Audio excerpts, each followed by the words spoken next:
Monsieur le Président, mes chers collègues, vous nous demandez d'approuver la convention cadre qui lie notre collectivité à l'Urage Nouvelle-Aquitaine et nous le ferons bien évidemment. Le logement est le premier poste de dépense dans le budget de l'étudiant comme du jeune actif. C'est un sujet qui mérite l'implication de tous les pouvoirs publics et ce cadre partenarial nous permet d'y contribuer activement, notamment sur le volet analyse et diagnostic qui nous paraît absolument essentiel pour répondre aux besoins réels. Néanmoins, je vais me permettre d'aborder deux points qui concernent directement ce partenariat ou plus largement la politique régionale qui ne sont pas véritablement éclairés par cette délibération et sur lesquels nous aimerions mieux connaître vos intentions. La première chose qui nous a frappé, c'est la difficulté, qui n'est peut-être d'ailleurs qu'apparente, nous ne faisons pas de procès hâtif, à adapter nos stratégies aux constats réalisés. Je m'explique.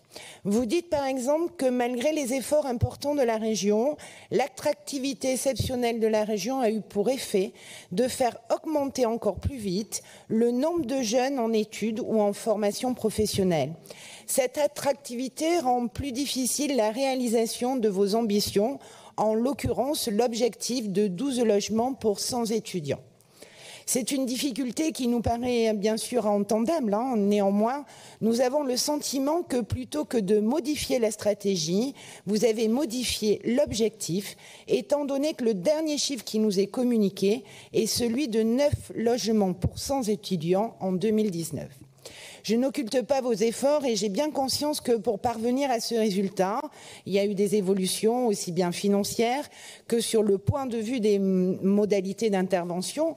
Néanmoins, c'est un bond de 33% qu'il faudrait être en mesure de réaliser pour parvenir à l'objectif initialement fixé, qui d'ailleurs demeure en deçà de la moyenne nationale, qui est de 12,4 logements pour 100 étudiants. Deux questions donc. Où en est-on de ce chiffre aujourd'hui, puisqu'il date tout de même de 2019? Quid des enseignements que vous en tirez en termes de stratégie globale? Nous vous savons gré de la volonté politique que vous avez eue il y a plusieurs années de développer fortement le logement étudiant. Mais où en est-on aujourd'hui de l'adaptation à ces nouvelles réalités? Nous trouvons d'autant moins la réponse dans ce document qui, bien souvent, du fait de la rédaction choisie, le logement jeune et le logement étudiant sont confondus, alors même que leurs problématiques ne sont pas tout à fait similaires.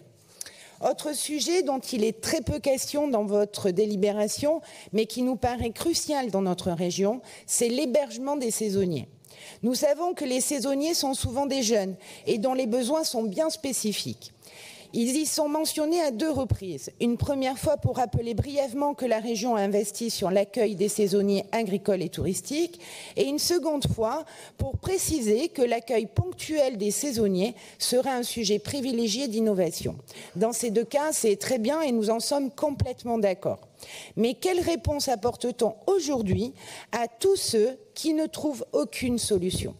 Je vous donne plusieurs exemples. Sur la commune de Biscarrosse, il y a très peu de solutions de logement pour eux.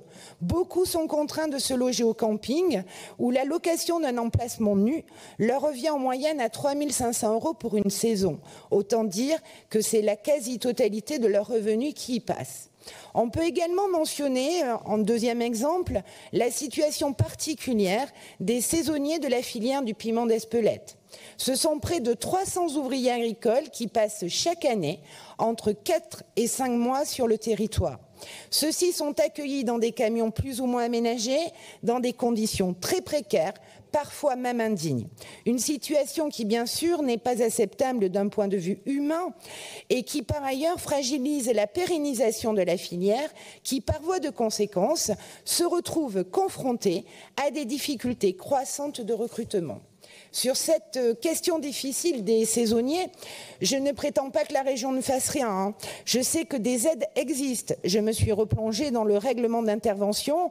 J'ai vu que des solutions alternatives intéressantes étaient mises en valeur, telles que le logement chez l'habitant ou l'incitation à utiliser des bâtiments publics qui, si elles ne sauraient tout résoudre, nous semble être une très bonne idée. Cela devait se traduire par un appel à projet. Pouvez-vous nous dire si les retours ont été satisfaisants? Et à défaut, est-ce qu'on ne pourrait pas imaginer un système de conventionnement avec les communes? Quoi qu'il en soit, là encore, les difficultés que l'on observe tous sur le terrain ne peuvent nous conduire à une autre conclusion qu'à la nécessité d'aller encore plus loin. Dans votre programme pour les élections régionales, vous disiez vouloir créer des hébergements dédiés aux saisonniers.